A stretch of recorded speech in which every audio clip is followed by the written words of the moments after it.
Fantasiar uma Liga da Justiça na igreja é o pior pecado que a gente pode levantar.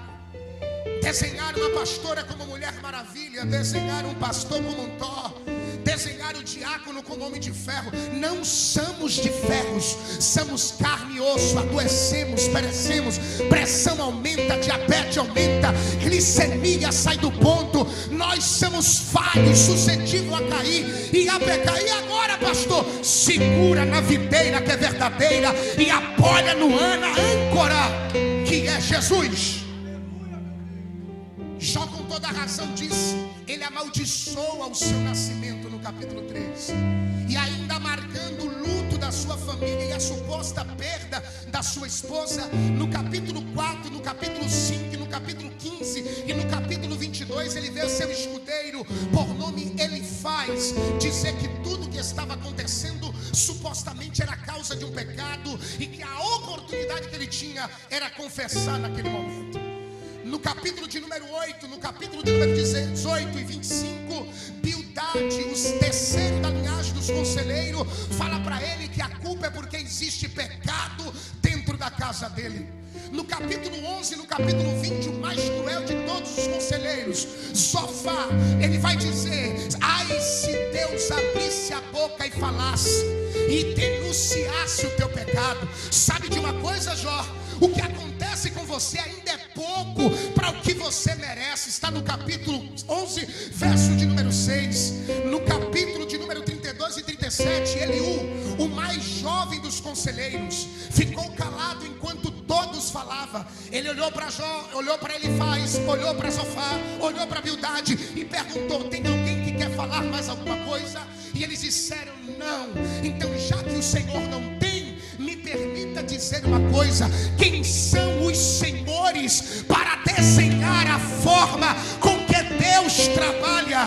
No capítulo 32, verso 8, ele vai dizer: Jó, se porventura Deus te arrastou para este vale, Ele tem um propósito. Jó, então, no capítulo 6, no capítulo 9, no capítulo 10, 12, 13, 14, 16, 21, 25 e 29, ele entra com a sua linha de defesa, dizendo: se é pecado, então que o Todo-Poderoso desate as tuas mãos e acabe de uma vez com a minha vida, que as flechas do alto arruinem o meu sofrimento. No capítulo de número 9, ele em resposta vai dizer: a minha carne é osso, é rocha, a minha pele é pedra, destrói com a minha vida, porque não há razão para viver.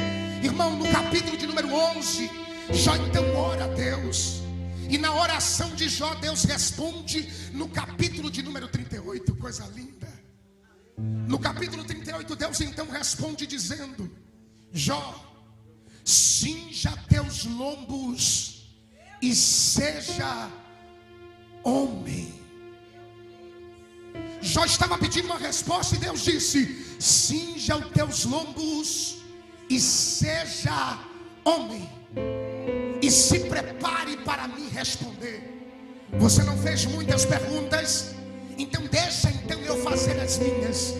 Como é que a água do mar não rompe a baía?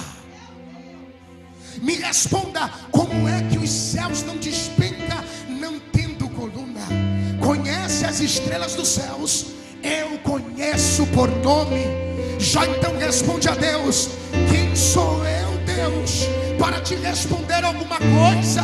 Então Deus fala de novo: cinja teu lombo e seja homem. O que Deus estava dizendo para Jó é: eu dei testemunho de você, porque eu te conheço, mas você está agindo como não me conhecesse. No capítulo de número 39, Deus então pergunta a Jó: pode um pai de família pegar um grande crocodilo e colocar para os seus filhos brincar? E ele disse: Deus, eu não sei responder. Então deixa eu te responder uma coisa: eu posso todas as coisas. Sou eu que dou ordem ao vento, sou eu que dou ordem ao mar, sou eu que dou ordem à terra, e a natureza se curva.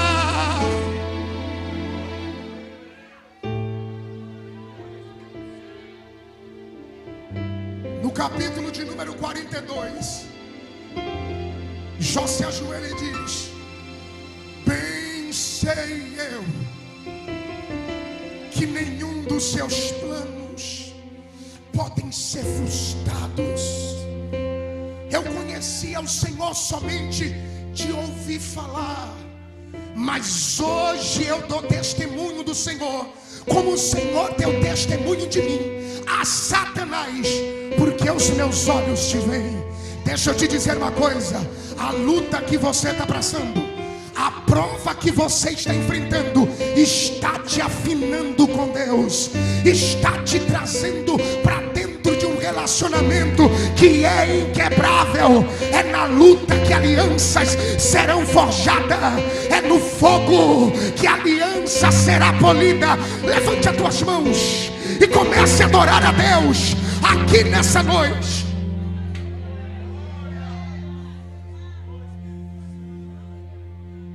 Mas o texto que nós citamos dentro desse escopo histórico vai trazer algo interessante mal interpretado, Delan.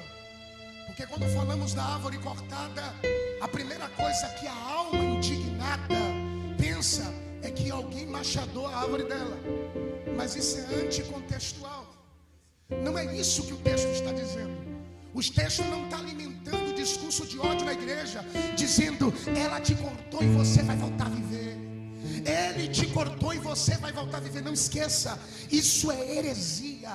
O capítulo 14, no verso 1, Jó vai dizer que a vida do homem é como um suspiro, e todo homem nasce com validade para morrer. E Jó vai dizer entre o versículo 1, 2, 3 e 4 que a vida de um homem é passageira e logo se expira. E quando ele chega no versículo 9, ele diz: ainda que a árvore seja cortada. Ele simplesmente está concordando com 2 Coríntios capítulo 4 e verso 16. Ainda que seu homem exterior se corrompa com o tempo, se corrompa com a luta, se deteriore com a idade, todavia quem está dentro de você renovará todos os dias. Não é a inimizade que é pregada aqui, esqueça isso. Não somos inimigos. Olhe para alguém e diga assim: você não é meu inimigo. Diga: você é meu irmão.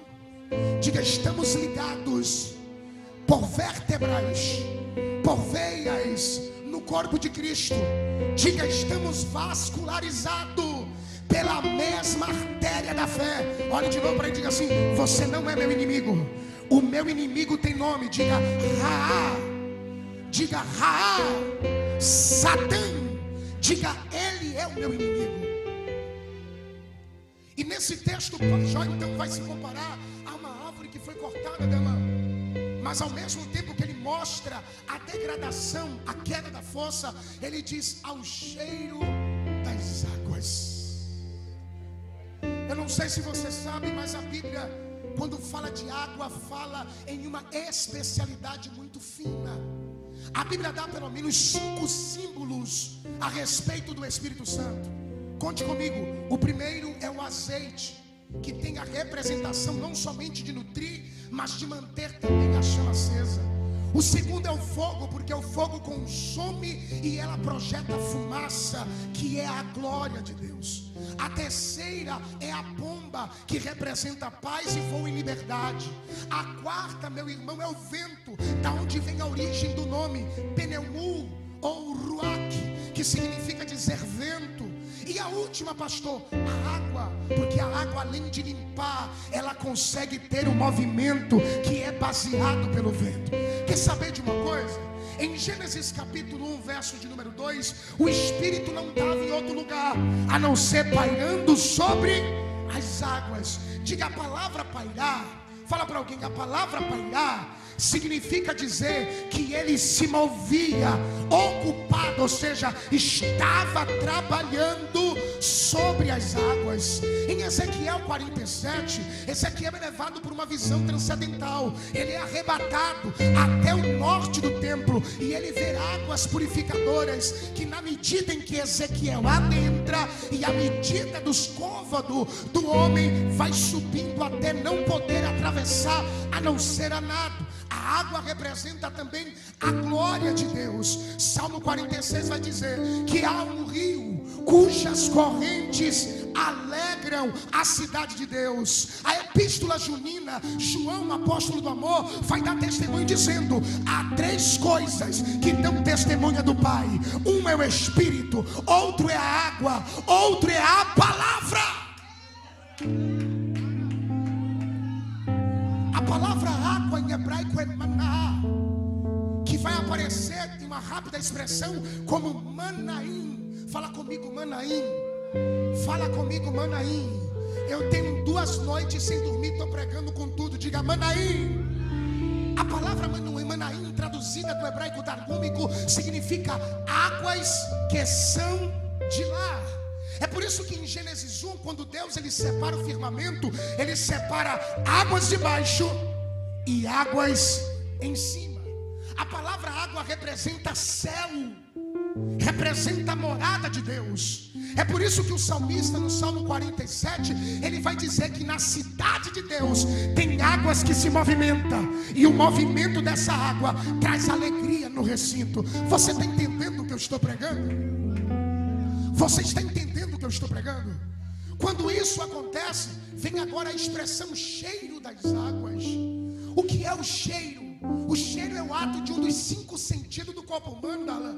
O corpo humano, ele vê, ele ouve, ele apalpa, ele se expressa pela boca, ou melhor, sente pelo paladar e depois pelo cheiro. O cheiro é um dos 5 sentidos. E para ter um olfato bem apurado, não depende de um pulmão saudável, depende de uma faringe. E a faringe é o instrumento no corpo que mais nós usamos ao longo da vida.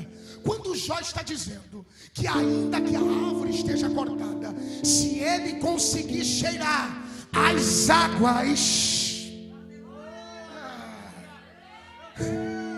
Jó está dizendo, ainda que a situação não esteja boa aqui embaixo, se eu mantenho ainda sensibilidade com os céus, não adianta leão rugir, não adianta gigante se levantar, não adianta aquecer a fornalha de fogo 7 vezes mais, porque eu mantenho a sensibilidade.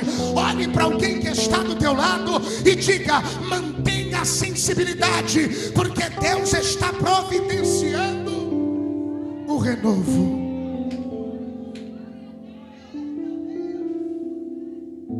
Pastor, por que você está pregando com pressa? Porque eu ainda vou para a emergência ainda.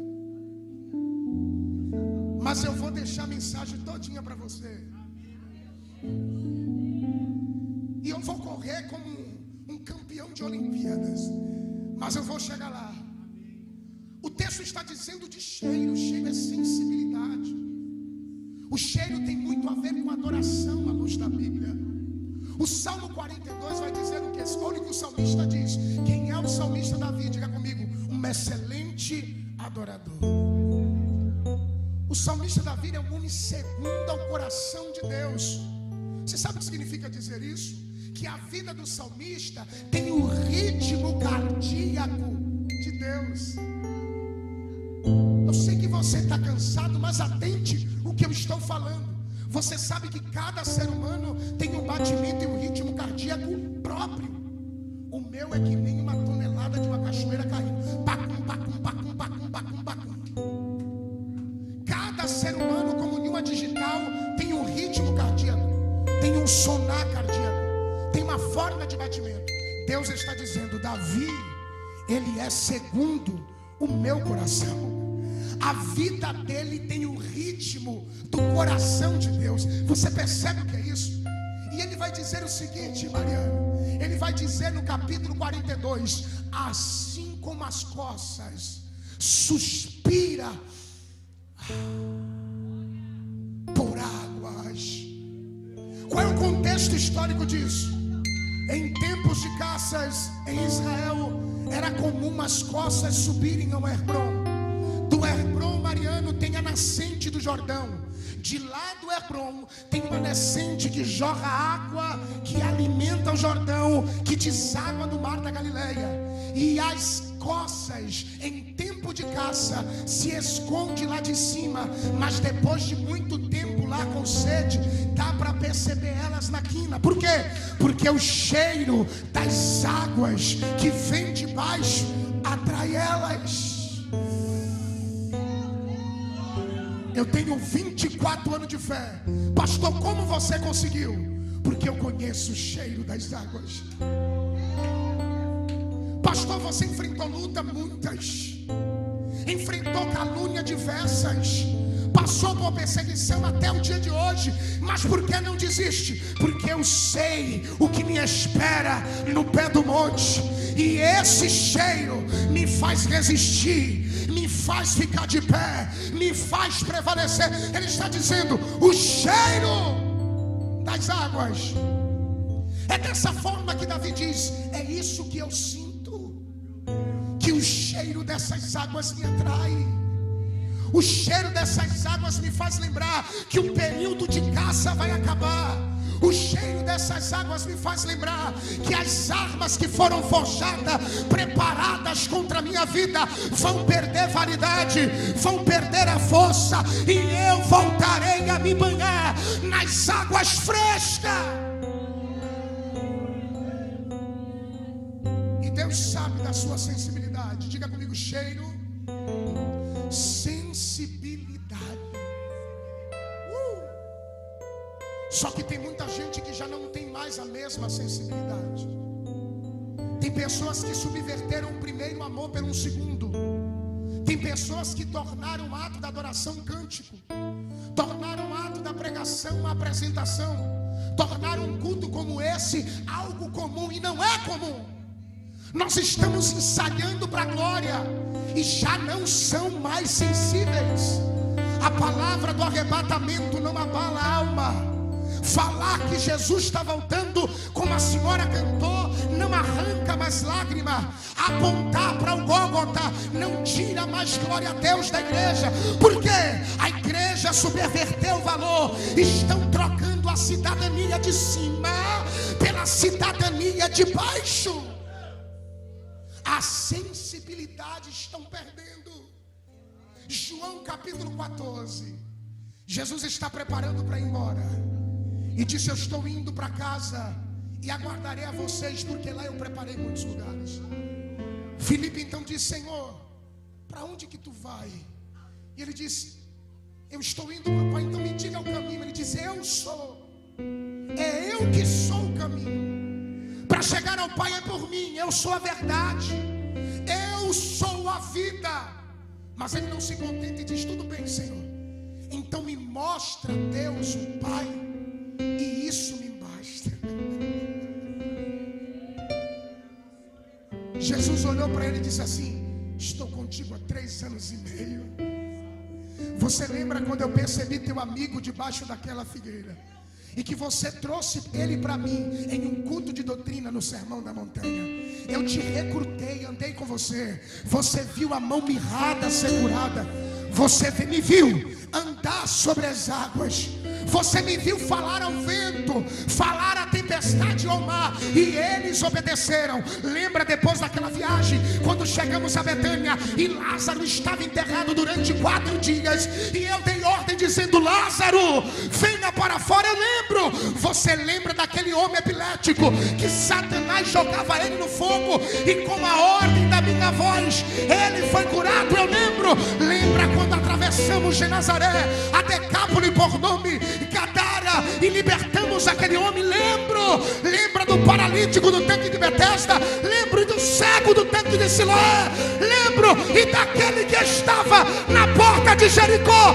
Eu lembro. E você me pede para eu mostrar o Pai? Há quanto tempo eu estou andando convosco e ainda você não me conhece?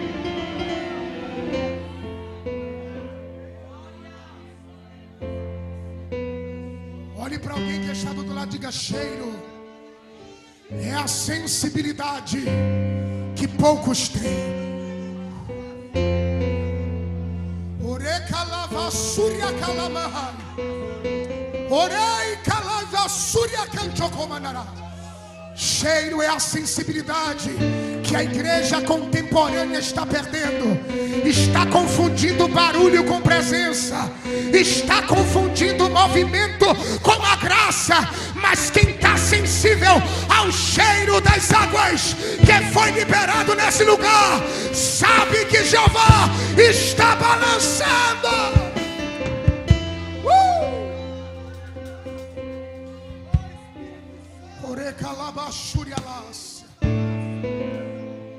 Como é que vamos restaurar uma árvore que não tem mais sensibilidade para sentir a água? Vai entrar no culto e vai sair desviado. E a culpa não é da mensagem que é pregada. A culpa não é do hino que é cantado.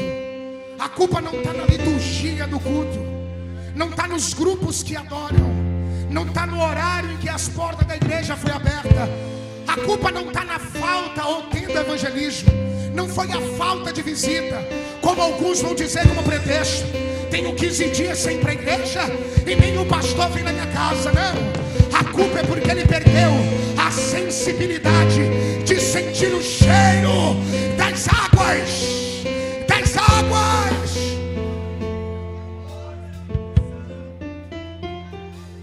É por isso que o escritor dos Hebreus vai dizer no capítulo 6: é impossível que alguém que um dia provou do dom, foi batizado com o Espírito Santo, falou em outras línguas, uma vez se desviando e banalizando a graça de Deus, retorne novamente. Sabe o que é isso? Perda de sensibilidade. Pastor, então o que significa dizer que o desviado não volta? Não é isso. Uma coisa é o homem se desviar pela sua natureza. Uma coisa é o homem cair no pecado pela luta contra a sua natureza e perder. Outra coisa é alguém amar o pecado e tornar ele a sua estimação. Uma coisa é você criar o pecado como um cachorrinho que tem que ser alimentado todo dia, que tem que ir para o pet shop e comprar uma roupinha. Quando você faz isso, você perde o cheiro. Você perde o cheiro. Você não sente mais o aroma, o perfume dele. Ei, você não sente mais. Ai, deixa eu lhe dizer uma coisa. Pedro, quando foi acompanhar Jesus no julgamento na casa de Caifás, logo foi notado. Por quê? Havia aroma, havia essência, havia identidade. E alguém que não era crente sentiu o cheiro e disse: ei, você tem o cheiro dele.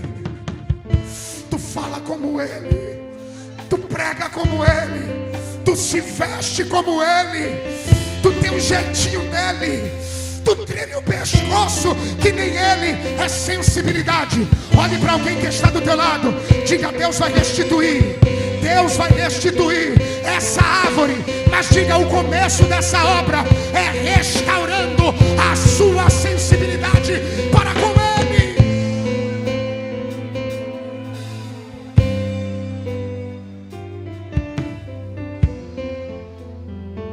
Deixa eu te lembrar quando você sentia cheiro. Agora eu vou dar aquela velha peladinha. Deixa eu te lembrar quando você tinha cheiro. Ninguém precisava te adular para você ir para a igreja. Você estava na porta sentado para entrar. O culto começava às 19 horas. 18h30 você fazia questão de estar aqui, porque você queria aproveitar o momento na casa do Pai para tirar um período de oração. Lembra quando você não perdia o ciclo de oração? Lembra quando você dormia ouvindo louvores? Lembra que antes de dormir você não conseguia dormir sem antes se ajoelhar e dizer: Pai, obrigado por este dia e me guarda na sombra da tua onipotência. Você lembra que antes de o pregador pregar, você já sabia o que ia pregar, porque em casa, na leitura da Bíblia, Jesus testificou. Você lembra que quando cantava os hinos, você tinha a sensibilidade de chorar como ninguém. No seu trabalho, você era tido como chato, porque na primeira oportunidade, você dizia: Jesus te ama. Você pegava um coletivo e levava o folheto e dava para cada um dizendo: oi, Jesus está voltando, aceita ele, meu irmão. Você lembra que quando você andava na rua ou na moto, eu fiz muito isso, dirigindo moto, e de repente você falava com Deus e começava a lavachúria. Ei, calabrantore macandaraia, arabacurabacaceia na raçóbia. Você começava a falar em línguas. Você lembra? Era desse jeito que o Pai cuidava de você. Era desse jeito que o Pai te levantava. Era a essência.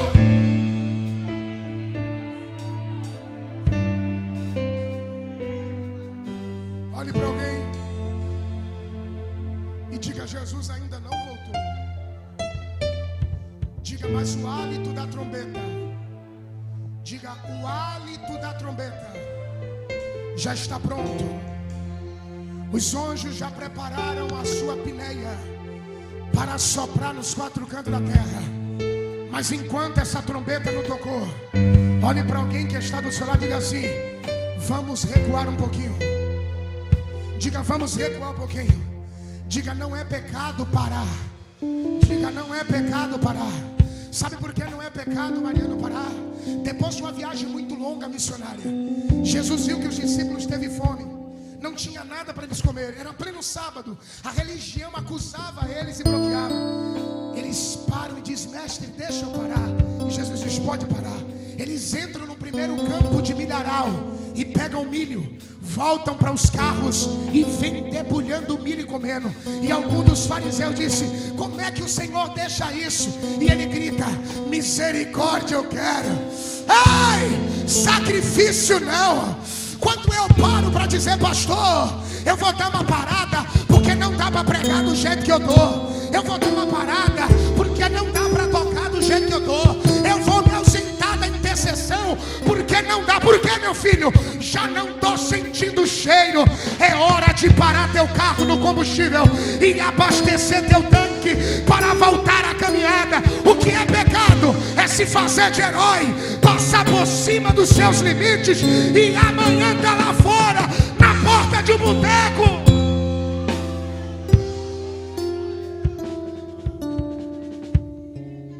Fique de pé.